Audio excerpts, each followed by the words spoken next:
Ahí está grabando. Entonces, esta herramienta que tengo aquí, que es Google Colab, tiene la característica de que va ejecutando el código línea por línea, a diferencia de PyCharm, que tienen que darle clic derecho Run para que corra. Entonces, en este caso yo le voy a dar Play del lado izquierdo, pero ustedes que estén en PyCharm, nada más le dan clic derecho Run al programa y ya lo corre. Entonces, habíamos estado hablando antes de todas las bases del AI, ¿no? ¿Vimos algo de los transistores o no llegamos a esa parte? No, creo que no. No, ¿no? Según Va. yo,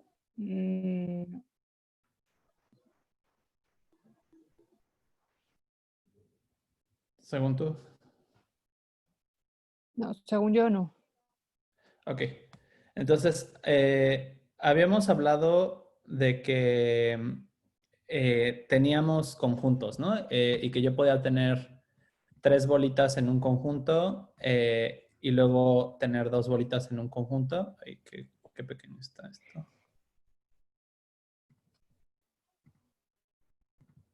Y luego 2 bolitas en un conjunto. Está 1, 2, 3. Y si yo hacía un nuevo conjunto vacío y movía estos 3 acá y estos 3 acá, podía Debería formar... estar yo viendo tu pantalla, perdón. Sí. ¿No lo ves? Sí, no. Pero puede. Ah, ya, es que como abrí PyCharm, se me había minimizado. Aquí la tengo. Ah, vale, súper. Entonces, yo podía mover los elementos de cada conjunto. En este caso, yo le puedo asignar un símbolo a este conjunto, que en este caso es 3, y otro símbolo a este conjunto, que es 2, y formar un nuevo conjunto que sea la unión de estos elementos. Y que a su vez puedo decir que es equivalente a otro conjunto ya conocido, que es el conjunto del 5, ¿no? Y cómo la aritmética y la teoría de conjuntos tienen una equivalencia, digamos. Entonces, las computadoras básicamente aprovechan estos principios. Entonces, una computadora está compuesta de 3 partes. Una que es un CPU o una unidad de procesamiento central. Una que es la RAM y el disco duro, ¿no? Y básicamente es los 3 componentes que necesito para hacer una computadora. Hoy en día uno ya puede rentar estos componentes en la nube a servicios como Amazon Web Services, Google Cloud, IBM y todo, y ya ni siquiera necesitas tener una computadora física, puedes utilizar el mismo poder de cómputo, a lo mejor un super CPU y una super RAM y un super disco duro desde tu teléfono, ¿no? Utilizando servicios en la nube. Y eso facilita mucho el desarrollo de inteligencia artificial porque ya no tienes que comprar equipos, sino que lo rentas temporalmente a Amazon para trabajar en tus modelos. Y cuando ya no los necesitas, simplemente desechas esos recursos, te los dejan de cobrar. Esos recursos Amazon, por ejemplo, te los cobra por hora. Entonces, si tu computadora es una netbook Hola, super patrón, me voy a hacer esta chavita, operación. Es de cuarto grado de Mariana. está entrando todo audio, Tamara. ¿Creo que no vas a ver? ¿Quieres que se la haga? Sí. Sí, es verdad. Ya no. Entonces, sí, yo puedo tener un iPad o una tablet de Android o cualquier computadora que no sea muy buena y rentar más recursos a un servicio en la nube para no tener que invertir en comprar una mejor computadora para hacer una tarea en específico, ¿no? Entonces, el CPU hace básicamente 2 cosas sobre las cuales se construyen todos los programas del mundo. Una de las cosas que hace, pues, es sumar, que es este tema que ya habíamos hablado de unir conjuntos. ¿Qué onda, Charlie? ¿Tú ya habías visto esto, yo me acordé, porque Tamara y tuvieron esta la primera vez, las que no la han visto es Camila, Lupita y creo que Cookies también lo había visto. Entonces, ¿de dónde vienen esos conjuntos que suma el CPU? Pues de la RAM, ¿no? La RAM es el almacenamiento temporal de conjuntos. Esos conjuntos que guardamos aquí en la RAM se llaman variables, ¿no? Entonces, yo puedo guardar temporalmente una variable en la RAM y hacer suma en el CPU y regresar el resultado como otra variable en la RAM. Y estas variables tienen un nombre que puede ser cualquier combinación de letras, números y guiones bajos, ¿no? Entonces, puedo tener mi variable conjunto guión bajo 1 y darle un valor como, por ejemplo, 5, 10, 50, hacer una suma con otra variable que tenga y guardar ese resultado en una nueva variable. Eso en código como tal sería, por ejemplo, yo digo mi conjunto 1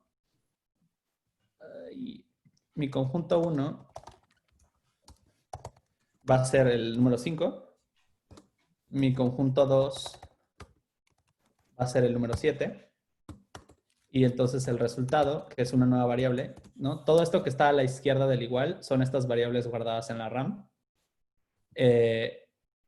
Este 5 nuevamente es algo que ya viene definido dentro del lenguaje de programación. El lenguaje de programación que estamos usando se llama Python.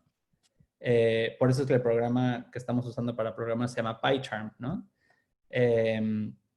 Entonces, en Python, lo bonito de Python es que tiene el mismo poder que cualquier otro lenguaje de programación, pero la sintaxis, es decir, la manera en que se escribe, es súper sencilla, ¿no? Entonces, básicamente, para yo guardar cualquier cosa en la RAM, le doy un nombre, pongo el símbolo de igual y le doy qué es lo que quiero guardar.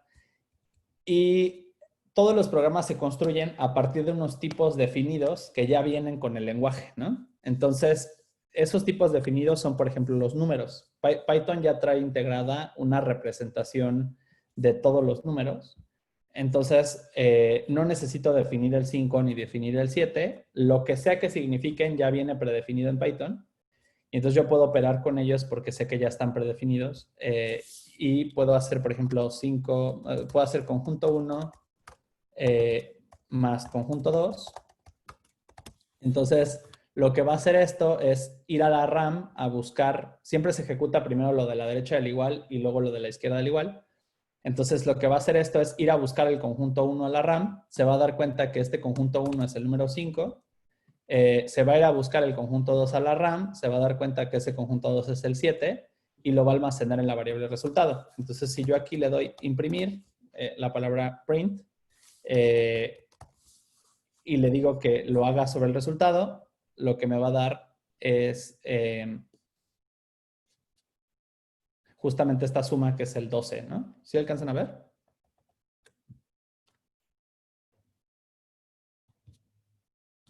Sí, Hola, se alcanza a ver perfecto. Sí, Hola. sí. Entonces, es que no es lo mismo estar en una aula física que en online, porque en físico tú le ves la cara a la gente y sabes si está entendiendo o no está entendiendo. Entonces, en el conjunto, o sea, básicamente aquí, ¿cómo se integra lo que hemos visto hasta ahora, no? El 5, el 7 y la suma ya vienen predefinidas en el sistema, ¿no? Son cosas que ya nos regala Python, que ya definió. ¿Cómo define el 5? Ese ya es problema de Python, ¿no? Pero podemos estar seguros de que hay un 5 en la RAM, de que hay un 7 en la RAM. Todos los números básicamente están en la RAM. Y que hay una definición de suma que el CPU sabe cómo ejecutar, ¿no? Entonces, yo puedo trabajar con estas variables guardadas en la RAM. Ese resultado se guarda aquí. Y luego, nuevo concepto que hemos introducido es una función, ¿no? Las funciones tienen un nombre y luego tienen paréntesis a donde se introducen los argumentos. Si ustedes recuerdan una función matemática, como por ejemplo y igual a x al cuadrado, ¿no? Este símbolo de caret o de gorrito o acento circunflejo, es elevar, ¿no? Entonces, si ustedes recuerdan la función matemática x al cuadrado, x es el input, entonces este input sería lo que, o la variable independiente sería lo que va aquí adentro de la función. Y el resultado de la función es esta y, ¿no? Entonces, si ustedes, por ejemplo, quisieran verlo de una manera un poquito más matemática, hay una manera de definir una nueva función. Entonces, escriben la palabra clave def, que también ya viene con Python, ¿no? O sea, tenemos que aprender una serie de símbolos que ya vienen con Python, que hacen ciertas cosas que nos permiten construir cosas más complejas sobre cosas más simples, ¿no? Entonces, tenemos una palabra clave que es def, que básicamente le está diciendo a Python que queremos hacer una nueva función. Entonces, a lo mejor esta nueva función la llamamos suma, ¿no? Y lo que nos dice las reglas de Python, así como hay unas reglas en el español que nos dice que el artículo tiene que corresponder en número y en género al verbo, por ejemplo. También Python tiene sus reglas, entonces me dice que pues yo tengo que respetar que lleve esto paréntesis, ¿no? Donde va mi input. Entonces, ahí puede entrar un número 1, ¿no? La coma separa los argumentos de entrada, separa las variables independientes. Puede entrar un número 2. Y luego los 2 puntos le indican que ahí ya le voy a decir qué es lo que tiene que hacer esta función. Entonces, para mantenerme lo más matemático posible, yo voy a crear un nuevo símbolo y. Le voy a decir igual a número 1 más número 2, que ya dijimos que la suma ya viene predefinida en Python. Y luego la palabra clave return dice que esto es el final de la función y que lo que venga después de return es a lo que va a equivaler la variable en la que yo guarde la función, ¿no? Entonces voy a regresar y porque ahí está mi resultado. Entonces ya después yo puedo decir, ok, voy a utilizar la función suma que acabo de definir. Entonces voy a hacer, por ejemplo, operación nueva igual a suma. Y ahí le puedo pasar directamente 2 números, por ejemplo, el 8 y el 4. Y nuevamente imprimir. Print es una función, así como yo definí suma, print ya viene con el sistema, ¿no? Entonces no la tengo que definir yo, esa ya viene predefinida en el sistema. Si se dan cuenta, las funciones me las está coloreando con un como amarillito, café dorado. Y le paso operación nueva. Entonces, ahora lo que va... Bueno, 8 y 4 también es 12, entonces le voy a poner a lo mejor 8 y 15 para que nos dé un resultado diferente. Y si yo le imprimo me da 23, ¿no? ¿Por qué no me sale aquí 12 otra vez? Porque ya le quité el print, ¿no? Si le vuelvo a poner el print aquí y le paso el resultado,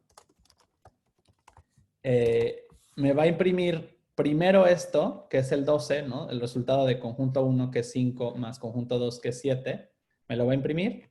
Luego aquí va a respetar mi definición de suma. Y aquí donde estoy usando suma, lo que va a hacer es este 8 lo va a colocar en esta variable número 1.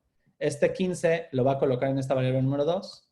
Va a ejecutar esta línea que lo que le dice es haz número 1, que en este caso es 8, más número 2, que en este caso es 15, que resulta en 23. Lo va a guardar, como le indicamos con este igual, en la variable y va a regresar esta variable y. Entonces va a estar temporalmente aquí. Esto temporalmente va a ser 23. Y como le estamos diciendo que la queremos guardar en la variable operación nueva, entonces operación nueva va a ser igual a 23. Y como le estamos diciendo que lo queremos imprimir, lo va a poner aquí, ¿no? ¿Hasta aquí dudas, preguntas, problemas?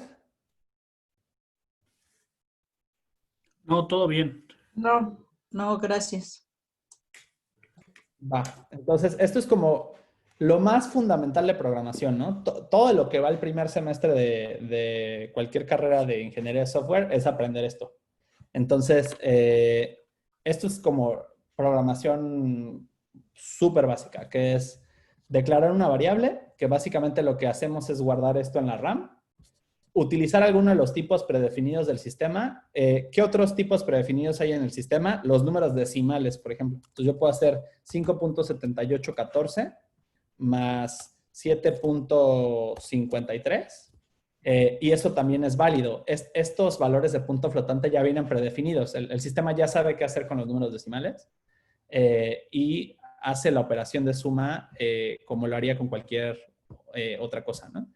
Entonces, tenemos las variables, tenemos este símbolo de igual, que lo que hace es guardar lo que sea que esté en la derecha en la variable de la izquierda en la RAM. Entonces, el igual también ya viene con Python.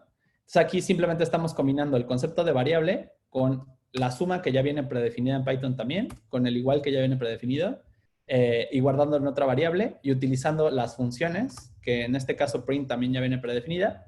Aquí estamos usando def, que sirve para yo poder hacer mi propia función, utilizando un nombre que en este caso es suma, poniéndole un nombre a la variable, a las dos variables independientes que voy a utilizar, volviendo a utilizar el concepto de suma y el concepto de igual, y utilizando esta palabra clave return, que también ya viene con Python, que le dice a def qué hacer, ¿no? O sea, le dice, mira def, pues esta suma entra en estos dos parámetros y sale este, ¿no? Y eso, nuevamente utilizando igual, lo vuelvo a guardar aquí en la RAM y lo imprimo utilizando print que ya viene con Python, ¿no? Y esto es suficiente para hacer cualquier programa, ¿no? Todos los programas son alguna combinación de estos conceptos, solamente que con posiciones cada vez más avanzadas, ¿no? ¿Hay algún glosario de los conceptos para saber qué significan? Por supuesto que lo hay. Si ustedes se meten a docs.python.org, pueden encontrar absolutamente toda la referencia de todo lo que existe en Python, ¿no? Entonces, está bien bonito porque literalmente aquí tienes todas las funciones que ya están integradas. Entonces, por ejemplo, aquí anda print, ¿no? Y viene un ejemplo de justo cómo está definido print, que entra print, que hace print, ¿no? Y trae pues ya muchas otras funciones predefinidas. Por ejemplo, sumar cosas o elevar cosas, ¿no? ¿Qué otras cosas trae predefinido Python? Pues la resta, ¿no? Entonces, así como puedo hacer la suma, pues también puedo hacer la resta, que es la operación contraria, ¿no? Y aquí me imprime mi resta. También puedo hacer esto negativo, ¿no? Entonces está restando, pero como es un número negativo, pues da positivo, ¿no? ¿Qué otra cosa trae? Pues la multiplicación, ¿no? Trae división, ¿no? Trae elevar, que sería doble signo de asterisco. Entonces va a elevar 5 a la menos 7.53, ¿no? Y aquí está, ya lo eleva. Trae notación científica, por ejemplo, esto es por 10 a la menos 6, ¿no? Y en general yo puedo utilizar las funciones para hacer cosas muy, muy interesantes, ¿no? ¿Hasta aquí dudas, preguntas, problemas? Yo tengo una duda, Richie. ¿El programa Python es el que utilizan casi todos los programadores o Es un depende? lenguaje de programación. Así como hay español, inglés, francés, italiano, portugués, hay Python, C, C++, Java, Haskell, Lua, Elixir, Go, Erlang, Perl, ¿no? Hay millones de lenguajes.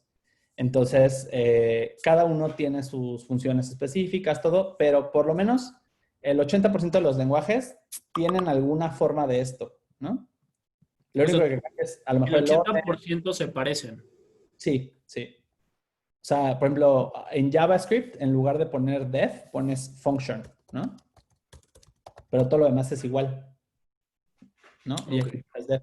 En JavaScript, por ejemplo, en lugar de dos puntos pones llave y cuando terminas cierras llave, ¿no? Esa es la gran diferencia. Esta misma sintaxis también se usa, por ejemplo, en C, ¿no? Entonces, dependiendo del lenguaje es cómo escribes, pero al final se parecen muchísimo, ¿no? Yo les enseño Python porque es el que más matemático es el que más se parece a las matemáticas, por eso es el que más me gusta, ¿no? No te alejas tanto de los conceptos matemáticos y de hecho puedes hacer matemáticas muy densas en Python, justo Ok. porque es muy parecido. Eh, entonces voy a hacer un algoritmo de AI, ahora sí, utilizando solamente lo que les acabo de enseñar, literal, ¿no? Entonces, vamos a hacer, por ejemplo, la predicción del precio de una casa, por ejemplo, ¿no? Entonces, ¿cómo predigo yo el precio de una casa? Yo me puedo ir a una cosa como metroscúbicos.com. Metros Cúbicos no me paga por anunciarlo en la clase. Y buscar a lo mejor una colonia, ¿no? Puedo decir, ok, quiero rentar un departamento en la Condesa, ¿no? Y me meto y digo, ¿será justo lo que me están cobrando por este departamento, dado cuánto cuestan los departamentos normalmente en la zona? Eso es una pregunta interesante, ¿no? Entonces yo puedo tomar información que venga aquí para tratar de predecir cuánto debería costar un departamento que yo nunca haya visto, dado cuántos metros cuadrados tiene construidos y cuántas recámaras tiene, ¿no? Entonces yo me armo un pequeño set de datos para tratar de predecir. Yo puedo decir, ok, este tiene 119... Ay, ¿dónde queda mi collab? Tengo unos segunditos, tengo millones de pestañas. ¿Dónde está collab? Aquí. Ok, entonces, yo digo, ok, tengo aquí una serie de departamentos con unos precios, unos metros cuadrados y unas recámaras. Entonces, eso yo lo puedo convertir en un vector. Ya habíamos hablado que un vector es simplemente una lista de números en las cuales sus dimensiones siempre significan lo mismo, ¿no?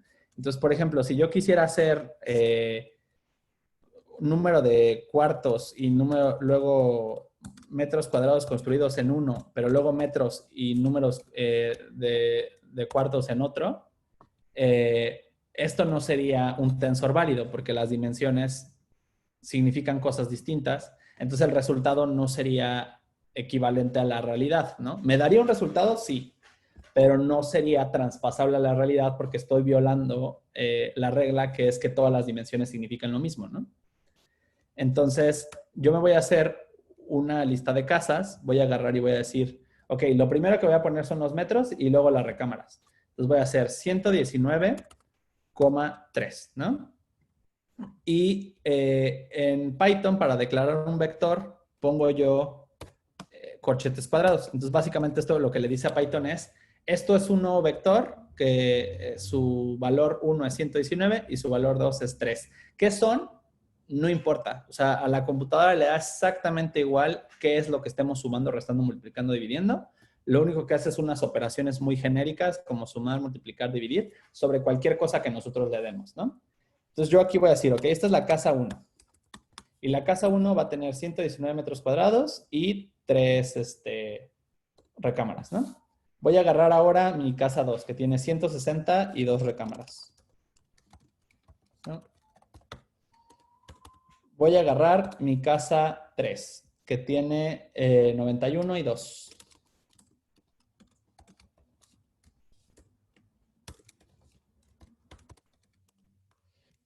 Luego la 4, 163 y 3, ¿no?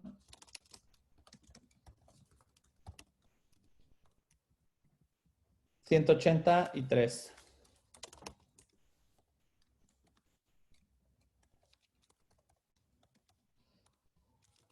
Y luego la 6, 92 y 2. Me voy a agarrar 9 para que sean suficientes datos para que sea estadísticamente significativo, si no, son muy poquitos datos, ¿no?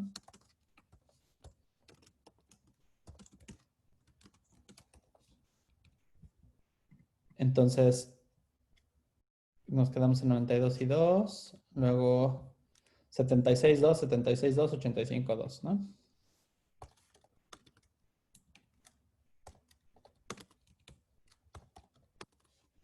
Entonces ya tengo una serie de variables que contienen los valores de metros cuadrados construidos y el número de recámaras para una serie de casas que acabo de sacar de metros cúbicos, ¿no? Y luego voy a hacer una lista de todos los precios, porque lo que yo voy a tomar o sea, lo que yo quiero predecir es, dado cierto número de metros cuadrados y cierto número de recámaras, ¿cuál será el precio, no? Entonces, para que la computadora pueda aprender cuál es esta correlación entre metros, recámaras y precio, yo le tengo que dar ejemplos, ¿no? De los precios reales de estas casas. Entonces, me voy a armar también una lista de los precios, haciendo una lista básicamente de todos los precios de cada casa, en el mismo orden en el que yo hice mis vectores, ¿no? Entonces, aquí tengo 30,000. Para que no se hagan números tan grandes, lo voy a dividir entre 1000 para que sean números decimales chiquitos, ¿no? Y no tengan que yo estar buscando unos numerotes como 30,000, sino nada más 30. Entonces voy a hacer 30, 49.9, que ya sé que está en miles, ¿no? 30, 27.5, 31, 22.5, 22.9,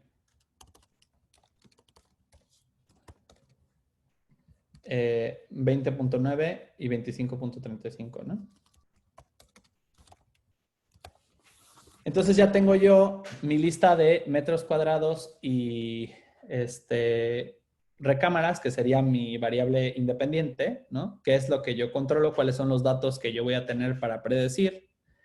Y luego mi variable dependiente, que son los precios reales de estas casas. Y lo que yo voy a tratar de hacer es encontrar una función que pueda calcular un precio para una casa que yo nunca he visto a partir de lo que sé de unas casas reales que saqué de aquí, ¿no? Para saber si un departamento que me están ofreciendo tiene un precio justo de acuerdo a otros precios de otras casas que ya yo sé que están en metroscúbicos.com, ¿no?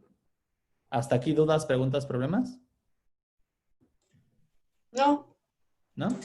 no, muchas gracias. Va, entonces la inteligencia artificial tiene muchas ramas, ¿no? Una de sus ramas es el procesamiento del lenguaje natural, que en español pues, sería PNL y en inglés NLP. No confundir con programación neurolingüística, porque eso pasa muchísimo. No es lo mismo la programación neurolingüística que el procesamiento del lenguaje natural.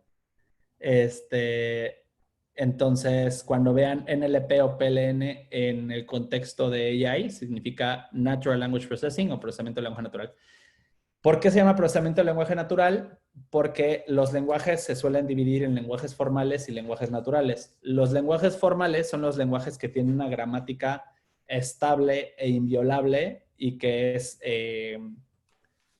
prescriptiva, ¿no? Como las matemáticas, que tienes que escribir los símbolos siempre en el mismo orden para que sea una expresión válida, no te puedes inventar símbolos de la nada, tiene que haber como todo una prueba de cómo se desarrollan las cosas, versus, por ejemplo, el francés que se ha ido creando conforme la gente lo va hablando y luego te comes letras y luego haces unas oraciones todas más formadas y usas emojis, ¿no? Entonces, los lenguajes formales son los lenguajes que tienen gramáticas como muy estrictas y los lenguajes naturales son los que emergen espontáneamente a partir de la habilidad innata de las especies de comunicarse, ¿no? Entonces, pues se llama procesamiento del lenguaje natural, porque lo que estamos haciendo es análisis de lenguajes como el español, el francés, el inglés, comparado contra la música y las matemáticas, que son lenguajes formales, ¿no? Luego también está la visión computacional, que se suele abreviar como CB, Computer Vision, que es básicamente todo lo que tiene que ver con detectar objetos en imágenes y decir dónde está el objeto y qué objeto es. Y, por ejemplo, en cosas como Snapchat o Instagram, incluso detectar como todo el bordecito para poder poner filtros y cosas así, ¿no? Entonces, si han usado filtros de Instagram, pues han usado AI, específicamente Computer Vision.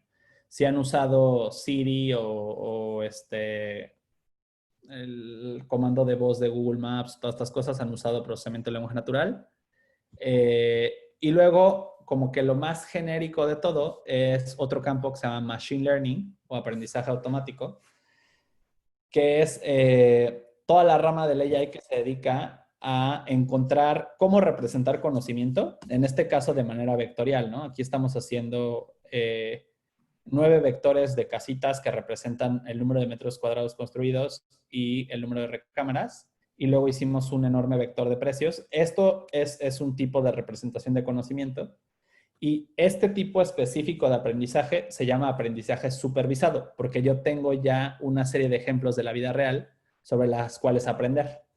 Su contrario sería el aprendizaje no supervisado, que es cuando tengo una serie de ejemplos de la vida real, pero no tengo cuál es el valor que voy a predecir. Entonces, es más un tema, por ejemplo, exploratorio, como en el caso del ADN, por ejemplo. Si a mí me dan 8 secuenciamientos de ADN de bacterias y yo no sé qué bacterias son, a lo más que puedo apuntar es a un algoritmo de aprendizaje no supervisado que a lo mejor divida patrones entre las distintas bacterias y ya después yo como humano puedo analizar esos patrones que encontró el algoritmo y decir, ah, ok, este grupo de bacterias parece ser estafilococos, ¿no? Y este tipo parece ser streptococos, ¿no? Pero no tuve yo un valor original. A diferencia de supervisado, donde me hubieran dicho bacteria 1, estafilococo no sé qué, bacteria 2, streptococo no sé cuál, ¿no? Entonces, supervisado es cuando yo ya sé cuál es la clasificación o el valor correcto. No supervisado es cuando tengo muchos datos, pero no sé qué hay y lo único que quiero encontrar es unos patrones muy generales. Y luego hay un tercer tipo de aprendizaje que se llama aprendizaje por refuerzo, donde yo simplemente tengo como premios y castigos, ¿no? Entonces, eso se usa, por ejemplo, para los coches que se manejan solos, que no sé si han visto videos de YouTube o cosas así. En Dubái, por ejemplo, ya hay drones que se manejan solos, que permiten transportar gente de punto a punto entre edificios. Y la manera en que se entrena ese tipo de máquinas es a partir de prueba y error. Entonces, hay una métrica de si el dron está yendo derechito o no, o si está cumpliendo con lo que tiene que hacer o no, o por ejemplo en el coche, si se está saliendo de la línea o no se está saliendo de la línea, y eso va modificando el modelo interno del algoritmo para aprender la correlación entre lo que sea que esté haciendo con el volante el coche, o hacia dónde esté moviendo las ruedas el coche, con lo que está pasando realmente en el camino, ¿no? Entonces, digamos que el AI tiene pues procesamiento de lenguaje natural, visión computacional, aprendizaje automático, robótica, que es otro campo más chiquito que los otros tres, pero que también se compone de los otros tres. Y dentro de Machine Learning, pues está aprendizaje supervisado, no supervisado y por refuerzo, ¿no? ¿Hasta aquí dudas, preguntas, problemas? No, Pi. ¿Nadie? Qué fuerte, o sea... No. Está muy interesante. Oye, ¿crees que nos puedes ¿Qué dudas mandar habríamos de tener? ¿Cómo? Tam? Como qué dudas deberíamos de tener. Pues no sé, ¿no? Como No, pues estoy apenas, o sea, me siento como en mi primer clase de piano, o sea, sabiendo cuáles son las notas apenas. O sea, creo que esto es de mucha práctica. Pocas, va. Sí, según yo esto es súper, súper práctica. Pero, ¿crees que Acostumbrar al esta cerebro a clase pensar. que queda grabada nos la puedes mandar, Richie? Sí, la subo a YouTube, porque la idea es que cualquier humanito que esté interesado la pueda observar. ¿O a la de WhatsApp se puede? ¿O solo en Zoom? ¿Cómo? O sea, el grupo de WhatsApp, ¿lo puedo subir? Sí, por eso la voy a subir a YouTube y te mando el link. Ah, ok, perfecto. Oye, Richie, yo tengo una duda. Es que te referiste a que de esos 9 datos, que ya los tenemos y que son reales, yo necesito saber, o sea, en ese supuesto que tú estás diciendo, lo que necesitamos saber es si el precio de esos 9 es el real, o sea, si es el justo o es para otro o para otro dato que no sé. O sea, justo, yo voy a comprar, bueno, más bien voy a rentar una casa en la Condesa o un depa en la Condesa y quiero saber si el precio que me están dando, dado los metros cuadrados y el número de recámaras, es justo o no es justo. Entonces yo me meto a metros cúbicos, me bajo 9 casas que ya tienen precio y entonces tomo los metros cuadrados y las recámaras, tomo los precios que tienen esas casas y lo que vamos a hacer ahorita es un algoritmo para aprender cuál es la distribución o la función que siguen estas casas, ¿no? De tal manera... Perdón, va a ser para otra casa que yo voy a rentar, no ninguna de las 9. Exactamente. O sea, Sí, no, pero haz de cuenta que lo que nos va a decir es si está dentro del precio promedio, si está muy por abajo, muy por arriba, o si está en el promedio. Realmente no si es justo o no, sino si está en el promedio, que es lo que nosotros podríamos considerar justo. Exacto. O supón que yo voy a rentar una casa y no sé en cuánto rentarla, no tengo ni idea. ajá, Entonces, sí, está bien. checo esto y digo, pues, Perdón, ¿no? pero es que el dato, o sea, a mí lo que me hace ruido es que, por ejemplo, ese número, no sé si se tenga que incluir otro dato donde se diferencie de otra, porque, por ejemplo, ese conjunto está en una ubicación, ¿o no? O sea, independientemente de donde esté la ubicación, porque si no ya sería otro dato diferente. Sí, porque este es específicamente casas en la Condesa, ¿no? Bueno, está bien. Si Y yo se lo... supone que la que yo voy a buscar también es ahí mismo. Exactamente. Si yo ya lo fuera a hacer a nivel DF, a lo mejor en esta dimensión incluiría también el código postal, ¿no? Ajá, ok, sí, ya, gracias. El algoritmo se diseña de acuerdo a el problema que esté resolviendo. Entonces, en este caso voy a hacer una nueva casa llamada casa desconocida, que es la que voy a querer predecir, y que resulta ser que esta casa desconocida, por razones del destino, mide 120 metros cuadrados y tiene 2 recámaras. Entonces, yo quiero saber cuánto cuesta esa casa. No tengo ningún ejemplo porque todas las demás casas, hay una de 119 metros cuadrados, pero tiene 3 recámaras, ¿no? Entonces, yo no sé cuál sería el precio correcto para una casa de 120 con 2 recámaras.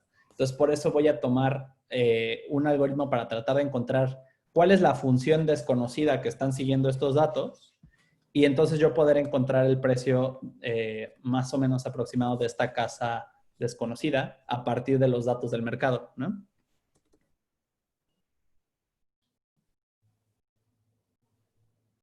¿Sí? Sí.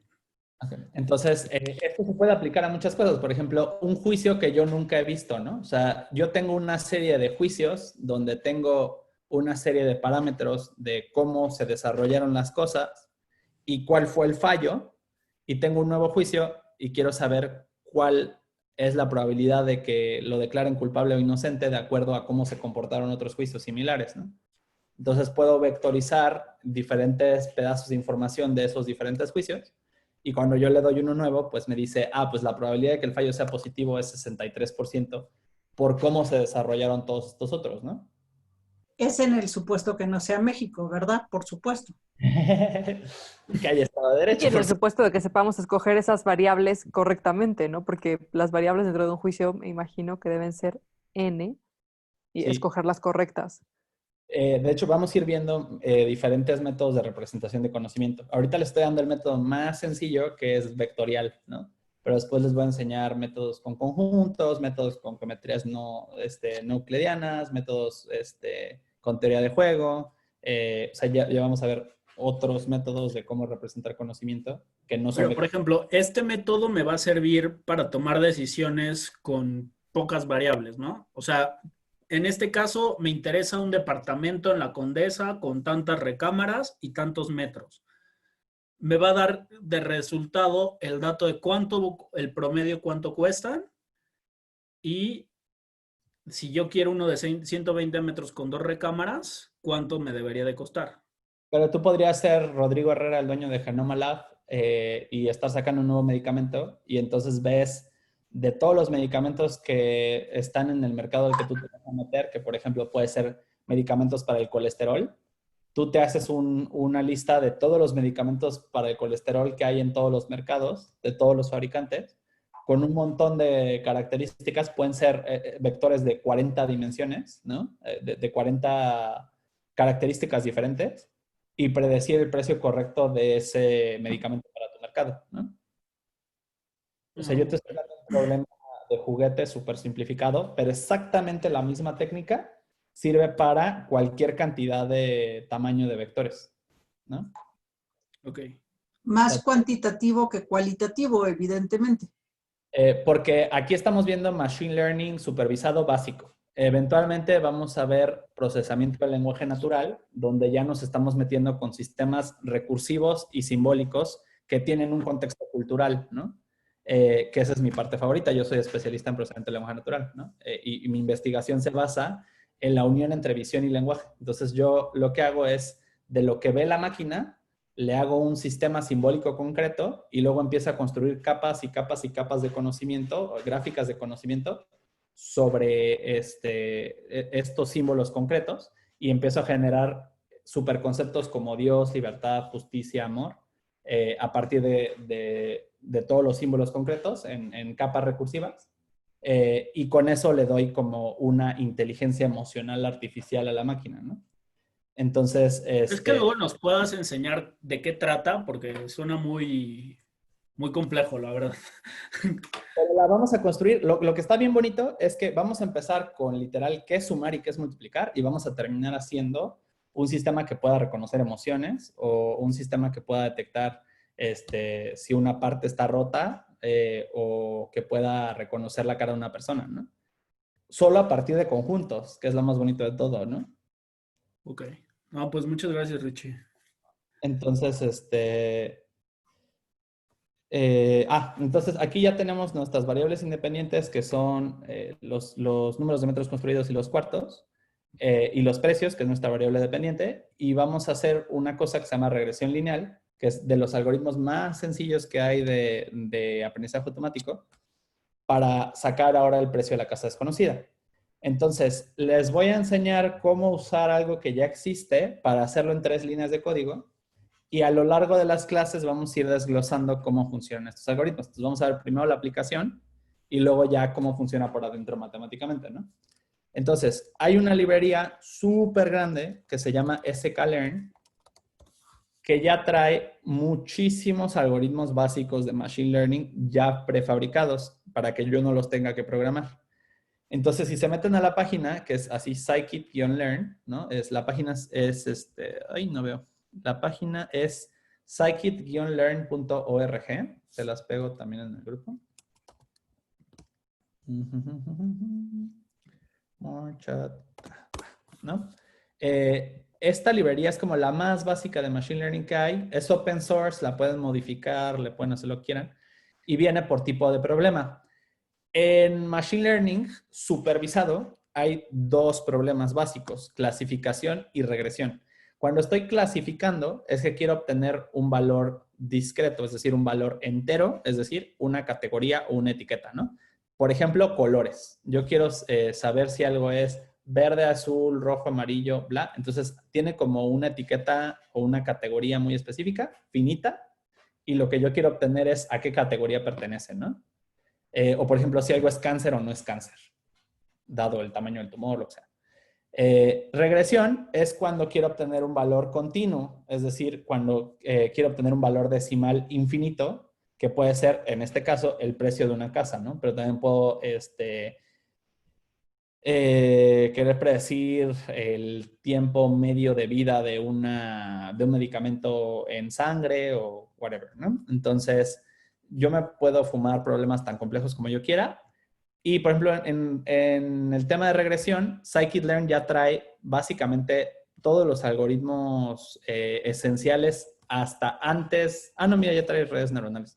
Trae básicamente todos los algoritmos que hay de procesamiento, de aprendizaje automático, de Machine Learning, ya preprogramados para que yo ya nada más los use y no tengan que estarme fumando cómo programar el algoritmo. Entonces, si yo ya sé conceptualmente qué algoritmo es el que quiero, no necesito programarlo, simplemente lo utilizo de aquí que ya viene hecho. Y ya si ya estoy más sofisticado y quiero hacer un algoritmo muy específico para un problema muy específico, pues ahora sí ya necesito saber todas las matemáticas y todo. Pero para el 80% de los problemas, esto es más que suficiente, ¿no? ¿Sí o no? Sí. Estoy acostumbrado a dar clase en físico, entonces estoy acostumbrado a ver las caritas de la gente y ver si sí están viendo.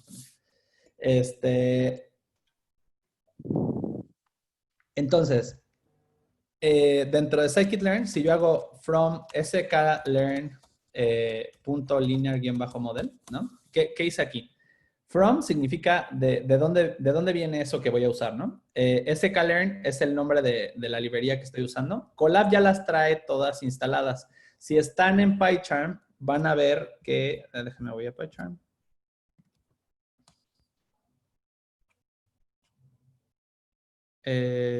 ¿Con ustedes cuál es? Clase TCC, ¿no? Si están en PyCharm, ven una cosa como esta. Y entonces abajo tienen un botoncito que dice Terminal y les sale una cosa como estas. Y para instalar sklearn tienen que escribir pip3, que es el sistema que maneja todas las librerías de Python. Install sklearn. Y eso les descarga la librería de scikit-learn, ¿no? Si hacen pip3 install sklearn, se los instala, ya lo pueden usar igual que en Colab. Los que ya estén usando Colab directamente ya lo trae incluido Colab, entonces no necesitan hacer nada, ¿no? Mejor borro PyCharm o Colab.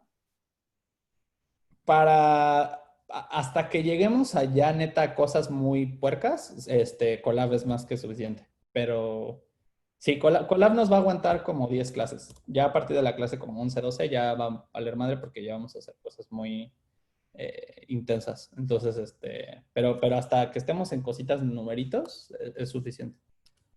Bueno, entonces, from sklearn.linearModel, lo que le está diciendo es, de esta librería de sklearn, quiero un tipo de modelos muy específicos que tienes adentro, que son los modelos lineares. Y de todos esos modelos lineares, quiero específicamente la regresión lineal, ¿no? Te lo estoy diciendo, este es el nombre de la librería, este es el nombre del tipo de problemas. Si se acuerdan de esto, empecé yo aquí, ¿no? En la página de scikit-learn. Entonces aquí le estoy diciendo sklearn, ¿no? Que es scikit-learn. Y luego ya aquí en el problema de regresión veo que la librería se llama Linear Models. De ahí sale el nombre, ¿ya vieron? Linear Models. Y por eso le estoy diciendo sklearn Linear Model, porque en esta sección es donde está este algoritmo, ¿no? Lo vi en el índice, de ahí es que salió el tema, ¿no? Entonces, como yo vi en el índice que en sklearn estaba dentro del Linear Model, ya nada más importé la regresión lineal, que es el algoritmo que a mí me interesa. ¿Qué hace la regresión lineal? Es básicamente, yo agarro y digo, ok, tengo una serie de casas. ¿Qué sé de las casas? Sé el número de metros cuadrados. Ok, entonces voy a hacer un eje que va a ser los metros cuadrados. ¿Y de dónde a dónde va? Pues empieza como por el 70, entonces aquí va a ser 0 y me voy a ir de 10 en 10, ¿no? Entonces 0, 10, 20, 30, 40, 50, 60, 70, 80, 90, 100, ¿no? Y luego digo, ok, y luego número de cuartos. Entonces me voy a armar otra dimensión que va a ser el número de cuartos. Y digo, ok, aquí va de 1 en 1, entonces va a ser 1, 2, 3, ¿no? Entonces, ok, tengo una casa de 120 por 3. Entonces, 1, 2, 3, 4, 5, 6, 7, 8, 9, 10, 11, 12, 120 por 3. Entonces, esa casa en este sistema está aquí, ¿no? Tengo una casa de 91 por 2. 1, 2, 3, 4, 5, 6, 7, 8, 9 por 2. La coordenada de esa casa es aquí, ¿no? Tengo una casa de 92 por 2. Ah, pues lo mismo, ¿no? 9 por 2, entonces aquí tengo otra casa. 76 por 2. 1, 2, 3, 4, 5, 6, 7 por 2. Entonces esta casa está aquí, ¿no? Otro de 76 por 2. 85 por 2. Ah, pues también está aquí esta casa, ¿no? Luego 180 por 3. Entonces, puta, pues está por acá y luego hasta acá, ¿no? Y entonces yo puedo ver que estos precios van moviéndose más o menos como en una línea recta, ¿no? Por eso se llama un modelo lineal. Quiere decir que debe haber alguna línea recta que me diga más o menos cómo se comportan estos precios. Entonces, la ecuación de todas las líneas rectas es y igual a mx más b, ¿no?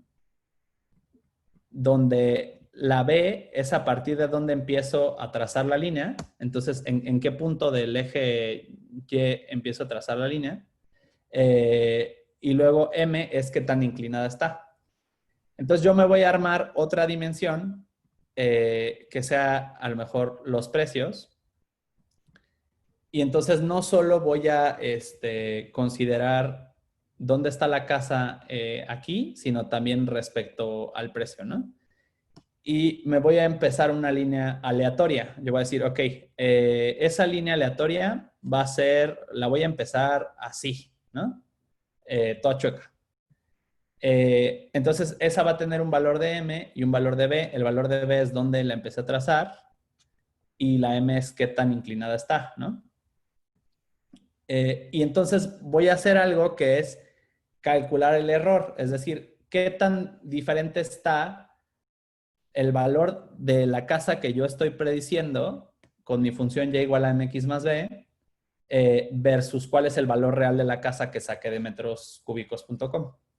Entonces yo voy a decir, ok, el precio que le puse a esta fue de 30 y de 22, ¿no? Pero su precio real es de 30. Entonces mi error es, pues 22 menos 30 o 30 menos 22, da igual el orden, 8, ¿no? Entonces yo me equivoqué, 8. A esta casa, que en realidad valía 49, le predije 18, ¿no? Entonces ya me equivoqué por 49, 41, por 31, ¿no? Entonces, ya. Entonces digo, ok, el error total, entonces es 38 más 31 más el error de todas mis predicciones contra todos los puntitos. Y eso me da la suma de errores totales, ¿no? ¿Hasta aquí sí o no? Todo en Sí, orden. más o menos. Más o menos en qué estamos atorados. No, es que me quedé con una duda de lo que importaste respecto al RAM y si ya lo tenían predeterminado o no, pero eso luego lo checo, no te preocupes. Esto viene aquí en esta librería. Esta es una Ajá, librería. sí, pero en la librería, pues es una librería que es de aparte, pero cuando empezaste a explicar la clase de hoy hablabas de que si el CPU tenía las sumas y si la RAM tenía las variables, ya lo tenía completo y demás. O sea, esa es la parte que me perdí, pero esa es una cuestión que luego Esto no viene en Python, pero ok. lo que les decía a ellos es que se puede instalar utilizando este comando que es pip3 install, ¿no? Yo puedo instalar la librería. Lo bonito de Colab, que es la plataforma que estamos usando, es que ya la trae instalada. Entonces, no es parte de Python, es una librería aparte que se puede instalar y que Colab ya trae instalada y por eso la podemos jalar así nada más. Ok. ¿No? Porque Gracias. es una librería, como es tan común, Colab ya la trae, ¿no? Gracias. Entonces, la regresión lineal va de eso, ¿no? Va de yo, cada uno de mis puntos de metros, cuartos y precios, al final es un punto en un espacio de 3 dimensiones donde una dimensión es metros cuadrados, otra dimensión es cuartos y otra dimensión es precios, ¿no? Entonces, cada casa tiene una coordenada en este espacio. Y si yo trazo una línea aleatoria, que en este caso una línea en 3 dimensiones, pues es un plano, ¿no? Porque siempre una línea en n dimensiones es de dimensiones n-1. Entonces, si yo tengo una línea en 5 dimensiones, pues esta línea tiene 4 dimensiones. En este caso es aleatoria y yo calculo el error para ver o sea, dónde ando, ¿no? O sea, de esta línea aleatoria, ¿qué tan equivocada está esta línea aleatoria? Con este M aleatorio y este B aleatorio. Y sumo todos los errores. Entonces, esto se llama el error total de una función, ¿no? ¿Qué pasa? Que hay un truquito que yo puedo hacer para calcular cuál es la mejor línea posible respecto a cada uno de estos puntitos que me lo ofrece el cálculo vectorial. Alguien puso un oh. Ay, ya me atoré. Ahí está. Entonces, uno se pregunta, ¿y para qué sirve el cálculo, no? O sea, tantos años de ver matrices y vectores y cálculo, ¿para qué sirve? Pues para esto. Entonces, la m de mi función mx más b es la pendiente y yo puedo jugar con la pendiente utilizando las herramientas del cálculo, ¿no? Entonces, ¿qué herramientas puedo utilizar? El cálculo me dice que hay ciertas funciones que son diferenciables, es decir, que yo puedo medir qué tan rápido, qué tan lento cambian, ¿no? ¿Cuál es el problema con y igual a mx más b? Que el cálculo me dice que toda constante, todo número que sea de potencia 1, a la hora yo de diferenciarlo me da 0. Entonces, si yo me quedo solo con el error, esta es la suma de errores, ¿no? Entonces, aquí la suma de errores hasta este momento es 39. Y si yo trato de derivar 39, ¿no? Utilizando los métodos del cálculo, esto ya lo hace solito Python, no necesitan preocuparse por cómo derivar. Eventualmente vamos a ver cómo derivar vectores, pero en este momento lo importante es que ya lo hace Python y que lo único que yo tengo que saber es que si yo derivo un número, cualquier número, 50, 8, 96, la derivada es 0. ¿Por qué es 0? Porque no tiene ninguna variable. Ningún cambio, ¿no? Exacto. Entonces, si yo trato de graficar cualquier número, la gráfica de cualquier número es y igual a x, ¿no? Entonces, supongamos que yo quiero graficar el 5, ¿no? Entonces, el número 5, pues siempre es 5, ¿no? O sea, no cambia. Es un valor de y que es el 5, ¿no? El número 7, pues siempre es el 7. Entonces, si yo quiero sacar la pendiente del 7 o la pendiente del 5, pues no hay ningún cambio. Aquí no se está moviendo en nada respecto a y, ¿no? Entonces, pues la derivada es 0. ¿no? Entonces, si yo hago y' o la derivada de f de 5, pues me va a dar 0, porque no cambia, ¿no? Entonces, no puedo usar el error directamente. Pero, ¿qué pasa? Si yo elevo algo al cuadrado, los cuadrados, su derivada es una línea, ¿no? Si yo tengo cualquier número elevado al cuadrado, su derivada siempre es 2x, ¿no? Es una línea. Entonces, como yo ya sé esta regla del cálculo general, puedo aprovechar ese truquito para entonces, en lugar de medir el error así nada más, hacer un cuadradito del error, es decir, elevarlo al cuadrado, que geométricamente significa que básicamente hago un cuadradito del error, ¿no? Y entonces puedo sumar los cuadraditos en vez de sumar el error lineal, ¿no? Y entonces esta función se llama la suma de los errores cuadrados. Entonces, por el simple hecho de yo elevar esto al cuadrado, ya me da más bien 8 más 31 al cuadrado. Esto ya me permite derivarlo. Entonces, como me permite derivarlo, y yo sé que siempre su derivada es una línea, me permite saber cuándo una pendiente es mejor que otra, ¿no? Cuándo un error es mejor que otro.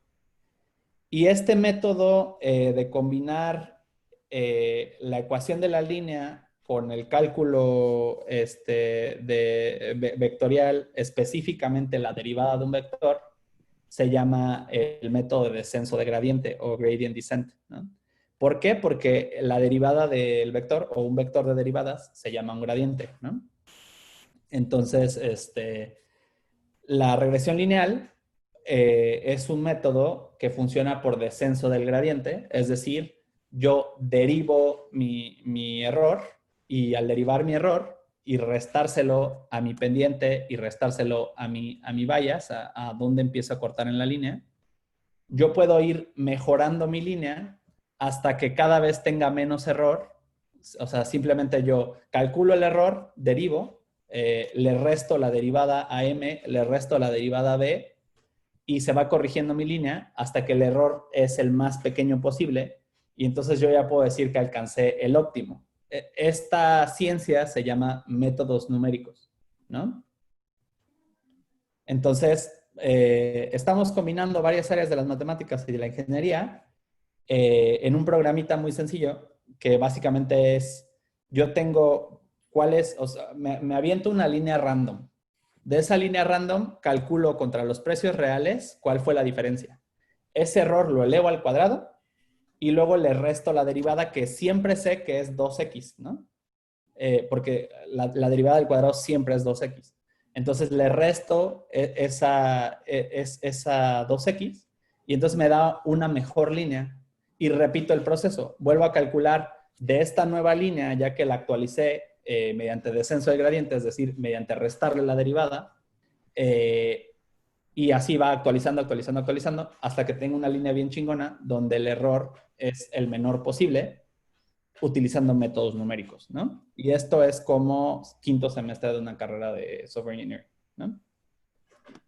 Bueno, Dime que no.